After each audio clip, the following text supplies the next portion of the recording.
Hey, welcome to Truth and Reality. I'm Ashley. Glad you're back to join us. We're here with my friend Melissa. Welcome, Melissa. We are Hello. we are just starting talking about truth and reality, and that's what this podcast is dedicated to. Those spaces where we're real about what's going on in life and real about the faith that we have and the truth of the Word of God and how God encompasses what we're going through and is with us in it. Now, as we were talking and we are just going back and forth after our last recording, we are just talking about what does it actually look like to have reality and truth coexist, and especially when they don't look the same. I give you a great example. We're going to talk about identity today. We're going to talk about who we are and where identity lies and how sometimes we believe lies about who we are. And I think that's the true thing. When I walked through divorce a few years ago in some really challenging aspects of my marriage, and when everything really shattered, I believed that I was unloved, I was unwanted, I was discarded, and I wasn't worthy of even being cared for. And so that's how I viewed myself. And the identity that I had was really wrapped around being a spouse, being a mom. The roles that I had, they weren't really identity pieces of who I was. And what really happened was when that fractured, I didn't really have a choice but to bring reality into the situation and to be real with myself, to be real with God, and to be real with a counselor and with my friends and walk through what is that reality? Oh, that doesn't feel good. I was raised in the church. I know Melissa was raised in the church, and we were told we're a child of God, we're chosen, we're loved, we're beloved, all these things, right? And I'm sitting here holding them both, and this doesn't make sense. This is what I Yep. experienced. This is what happened. This is what truth says. And so that's kind of what we're talking about. That's what I mean. How do we reconcile reality with the truth of God when they don't match up? Or even when they do, figuring out how God fits in the real places of life. And Right. so I wanted to talk with Melissa today about identity, talk about that, talk about how God shapes our identity, how our identity is shaped growing up, and how we can reconcile those places. That was a really long intro, but hey, I liked here it. It we was are. good. So welcome, Melissa. Thank you for being here again. Thanks for having me. I think, yeah, you and I have really talked a lot on identity. And I think specifically probably in the last 3 years, because that's where our friendship start, maybe four. But I think for me, and you know my story, and some of the people on here don't, but it's like for me, all of a sudden, who I was 3 years ago went out the door in a different way than yours. And I think, I was known and I love to be known as Matt's wife and I was Matt's caregiver and Matt, I was Ben, John, and Julie and Carson's mom. And in a moment, that title was taken from me. And not to say I learned or earned that title, but I think in a moment, without my choosing, Ash, it was gone. And I had to figure out who I am. Who am I Yeah. going to become? Is widowhood going to define me? Am I going to be a single mom? What is life going to look like and how to pivot in that moment?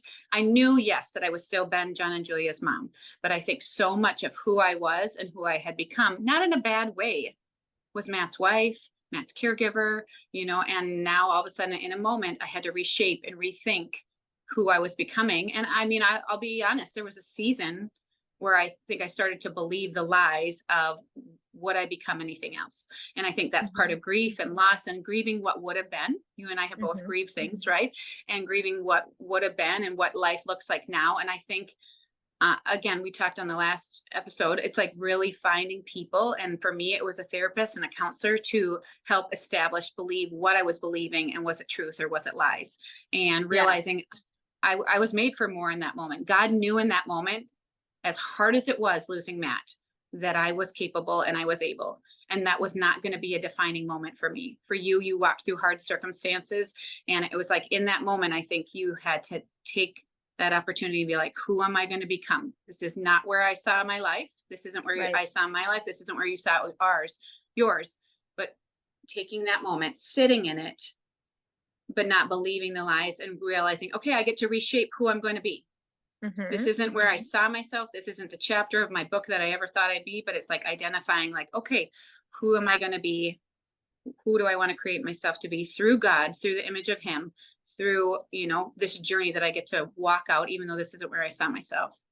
Yeah, that's so good. And I think we discovered the same things. And we have some other friends too that a lot of times in life we take our roles and positions and relationships, and we make those our identity. And like you said, in a day, it was gone. And that happened to me too. I placed a lot of my identity in working, earning, pleasing in the positions that I was in. And, Right. it works really well until it Mhm. doesn't. Yep. Right. And so I think that's something that we all can identify with. I mean, generally, the first question we ask each other is, well, what do you do? And we identify with what we do instead of necessarily who we are. And I think when all that's stripped, like we had, I will call it a grace. I walked through a hard season, but by the grace of God, He used that season to redefine who I was and not what Yep. I did and not what relationship I was in. And I think Right. that's where reality and truth hit each other. That's where like God's in the trenches with you. Those were dark, hard times when you're going through a loss or break in your marriage and what's going on and how life is shifting and what I had built my life upon. And I'm going to be very quite honest. I was wrapped in codependency. And so I had built my identity on being somebody's spouse, on working and pleasing, keeping everybody happy and performing. And, growing up, that really worked well with academics and sports and all the things that I was Yep. involved in. But it's exhausting and it's a really costly way to live. Um, I think the reality is bridged with truth when I was willing. Well, I don't know if I was willing Yep. or if I was forced, right? Yeah. To take a look at what life I had really built and what my identity really was resting on. And I think that's where truth came glaring into those broken places. And when I say truth, I mean God. He came Right. glaring in, and I thought I was worthless. Was unwanted, discarded, like, if you will. An image in my head is like in rags in a dark corner. That was me in my mind. Mhm. And I felt like in that space that it was easy for people to say, "You're beloved, you're a daughter of the king, you're strong, you're chosen." And I didn't believe all those things. I knew Yep. them, but I didn't Right. actually believe them. And I think bridging reality is where you are vulnerable with God, yourself, and others. And I felt like God met me in that corner. And he Right. didn't say, "Don't believe that, don't think that," or shame me.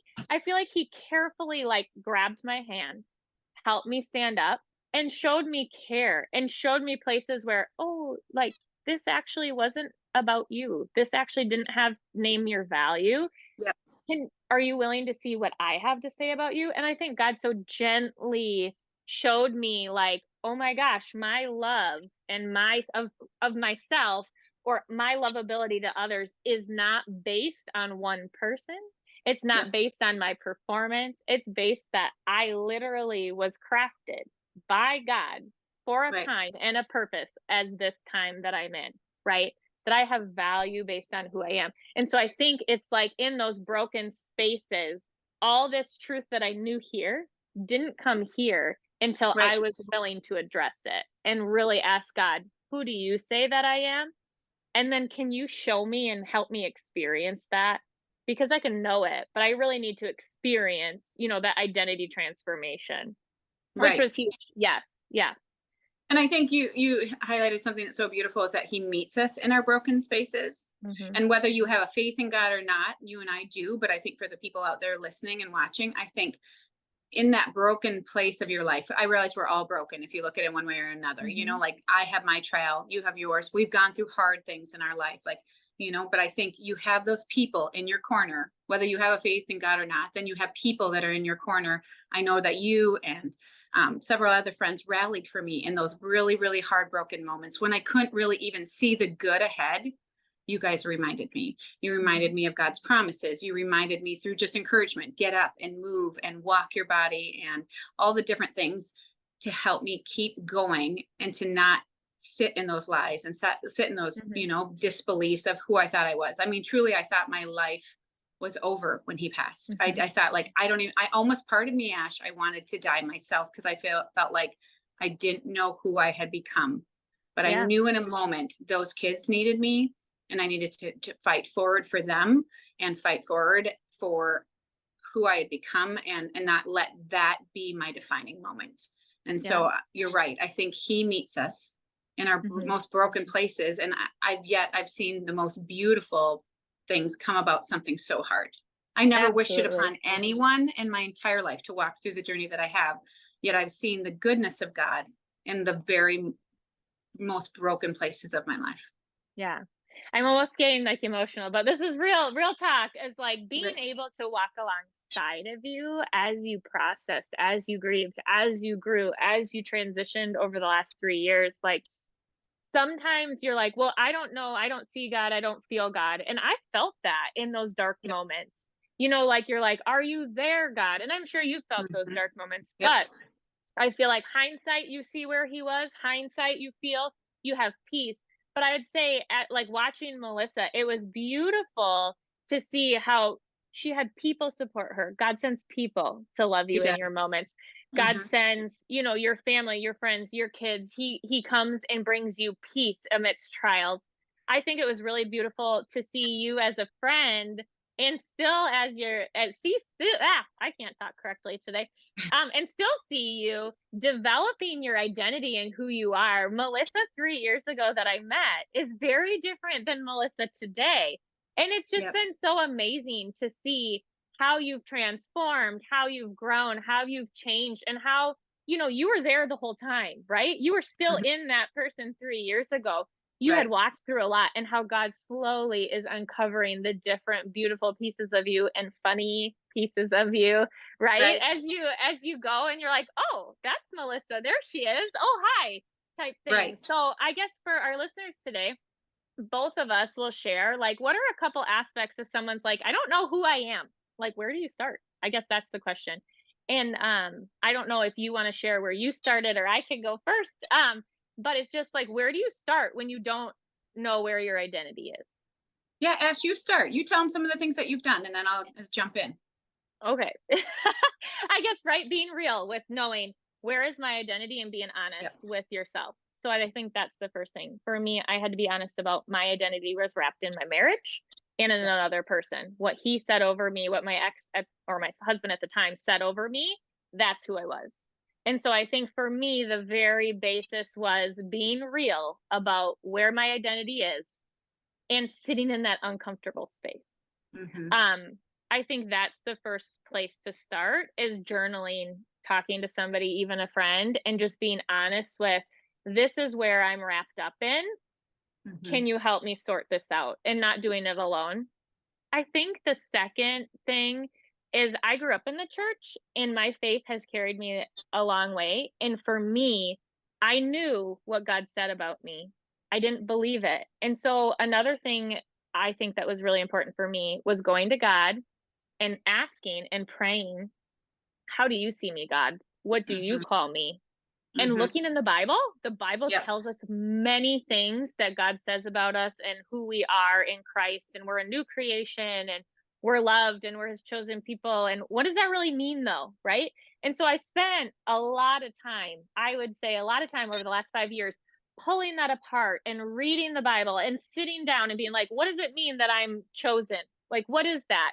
And kind of struggling with it, if you will, Yep. struggling with Yep. truth and reality at the same time and asking God who he says I am. And I guess I'm just going to sit with those two because the second one, asking God who I am, I also went to a prayer ministry and prayed a lot through and have a life coach I pray with through sitting in God's presence, asking him, who do you Yep. say that I am? And Yep. actually waiting for a response, listening, processing, writing, journaling, and knowing when we ask God, he will respond to us.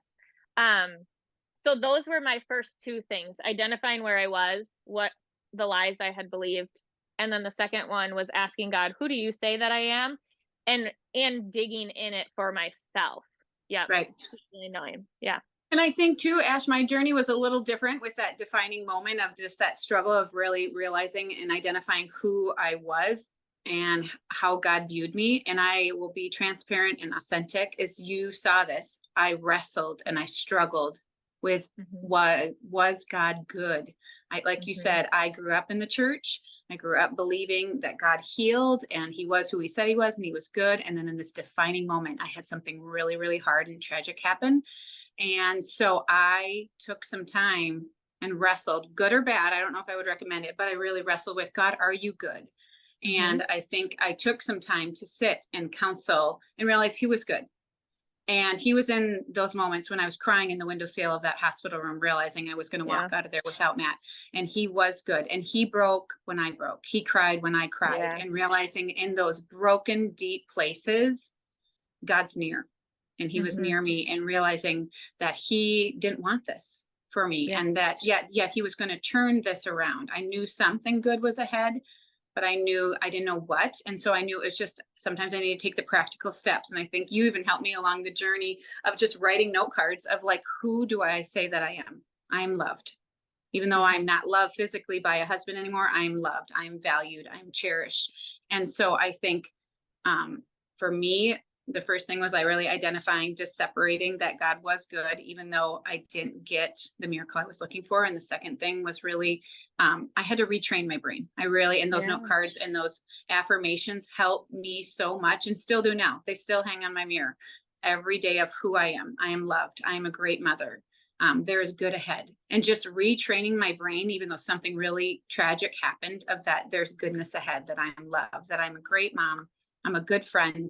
And so I Mhm. think those two things were key and pivotal, and still are for me now. Just that Yeah. affirmations. You and I have talked about that even as moms, what we say over our kids and affirming them and believing, because I think so much that comes at us are lies, right? Yeah. Mhm. And so Yeah. I think that was key and critical for me. And it's helped me I so love much, that. much along the journey. I love that. Well, and I love that you said that. I did the same thing with how the affirmations, right? Because we say, like, God says this about us, right? We're Mhm. loved, we're chosen. But we have this belief that we're not enough, we can't do it, we're unworthy, things like that. And so wrestling with what am I actually believing and living out, and what is truth, and having those affirmations. I actually went through a couple books, and I went through an app that helped me pull out the lies based on my identity, Mhm. address what the lie is, and then like find the truth. And that app Yep. helped me do that. It was Dr. Caroline Leaf, which I Oh love yeah. her and I talked Yes. about Yep. it, right? And Mhm. a lot of my identity, like you're saying, was reshaping our thought patterns and our processes from the lie we believe to the truth. And sometimes it's like what you're saying. This is how I feel, watching the brokenness and the shattered, and saying, what is the truth? And how do we retrain our brains to know the truth? We're not telling it something that's not true, right? But we No, can just say, like, oh, I'm strong and I'm courageous. But if we don't believe it and we just say it, there's like a dissonance. And I I totally think agree. that's the whole part of bridging truth and reality is bringing it all to light and having it come together so that it can light up the dark spaces and the lies, and then we Mm. can change that to truth in our minds. um I love that. I'm going to put in the link below, the link to Dr. Caroline Leaf's book that really helped me. I Yep. know in my book that I wrote, Not Another Fairy Tale, I talk about the lies and retraining your brain as well. So I'll put both links to books below and the link to the app because it's so helpful. I mean, it really is. Yeah. Um, I want to say the next episode we're going to continue to talk about identity, and we're going to talk about it in a little different way, in a little lighter way, about like self discovery. Because I know we've both had a journey with that too. Like, what do we like? What do we don't like? What are the things we do, don't do? Who are our friends? Things like that, just likes and dislikes. So, thank you, Melissa, for sharing and being open and honest. And thank you all for tuning in. We will see you next time.